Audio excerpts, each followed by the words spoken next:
নমস্কার প্রিয় দর্শক, সকলকে স্বাগত। আজকে আমি করছি আলুর টিক্কি। আলুর টিক্কি করতে যা লাগছে, এখানে নিয়েছি আলু, সিদ্ধ করা, খোসা ছাড়িয়ে রেখেছি। এবার আমি একটা ব্লেন্ডারের সাহায্যে আলুটাকে ঘষে নিচ্ছি। আলুটাকে ঘষতে হবে, ঘষলে ভালো হয়। হাত দিয়ে চটকালে ভালো হবে না, তাই আমি এটার সাহায্যে চটকে নিচ্ছি। আলুগুলো আমার চটকানো হয়ে গেছে। আমি অন্য একটা পাত্রে ঢেলে নিচ্ছি। এবার আমি এর মধ্যে দিয়ে দেব আতপ চালের গুঁড়ো। এটাই হচ্ছে মেন। আতপ চালের গুঁড়ো দিলে টিক্কিটা ভালো হবে খেতে, বেশ মচমচ করবে। আর এইখানে আছে সব রকম মশলা, জিরে, লঙ্কা, হলুদ, ধনের গুঁড়ো, হলুদ, লবণ আর লঙ্কার গুঁড়ো দিয়ে দিচ্ছি, কাঁচা লঙ্কা কুচি দিয়ে এবার আমি ধীরে ধীরে মাখিয়ে নেব।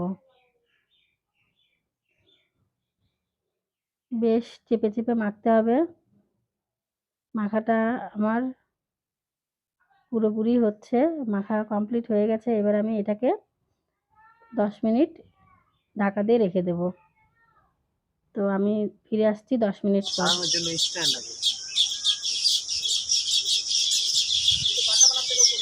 কি বল নতুন তৈরি করছে। 10 মিনিট হয়ে গেছে। এবার আমি ঢাকনাটা উঠিয়ে দিচ্ছি। উঠিয়ে দিয়ে আমি এটাকে একটা ডো তৈরি করে নেব। হাতে একটু তেল মেখে নিয়েছি। এবার আমি টিক্কির আকারে শেপগুলো বসিয়ে দিচ্ছি। তো এই যে খুব সুন্দর হয়েছে। টিক্কিটা করতে কোনো অসুবিধাই হচ্ছে না। হাতে লেগে যাচ্ছে কিন্তু খুব ভালো হচ্ছে। যদি আলুটা আমি হাত দিয়ে চটকাতাম তাহলে ভালো হতো না।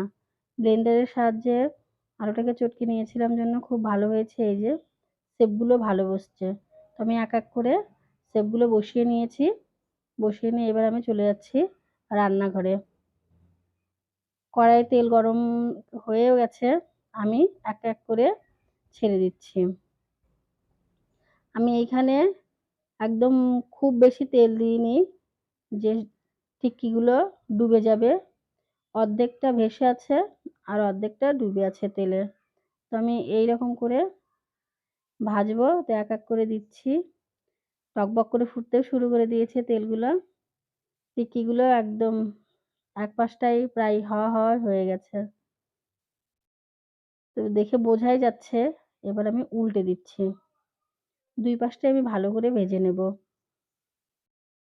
দেখতে খুব ভালো লাগছে। দেখে মনে হচ্ছে চপ, কিন্তু চপ না এটা। চপের মতনই, কিন্তু এটার নাম হচ্ছে আলুর টিক্কি।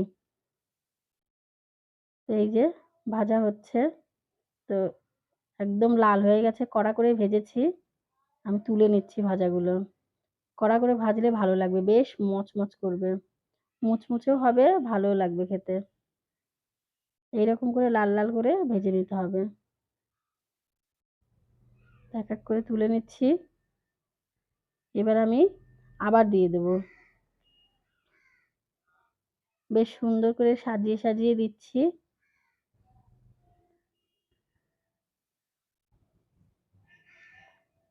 এইভাবে সাজিয়ে দিয়ে আবার উল্টে দেব।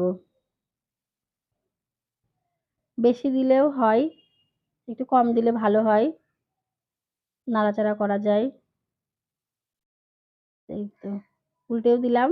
বেশ ওই পাশটা হয়ে গেছে। এবার আমি তুলে নিচ্ছি। ২ পাশটাই একদম লাল করা হয়ে গেছে। কড়া কড়া করে ভাজতে হবে। লাল লাল করে ভাজলে দেখতেও ভালো লাগে। তো সবগুলো আমি তুলে নিলাম। এখানে আমার সব ভাজা হয়ে গেছে। আমি এটাকে এবার সাজিয়ে নিচ্ছি একটা প্লেটে। তো সাজানো হয়ে গেছে। এইখানে আমি দিয়ে দিচ্ছি সস। চাটনি দিয়ে হলে একটু ভালো হয়, কিন্তু আমার কাছে ওটা নেই। আমি তৈরি করতে পারিনি, তাই সস দিয়েই পরিবেশন করব। পরিবেশন করার জন্য একদম প্রস্তুত। তো যাই হোক, ভিডিওটা কেমন লাগলো আমাকে অবশ্যই কমেন্ট করে জানাবেন। ভালো লাগলে চ্যানেলটি সাবস্ক্রাইব করবেন। আর সকলে এইভাবে করে খাবেন, দেখবেন খুব ভালো লাগবে। নমস্কার।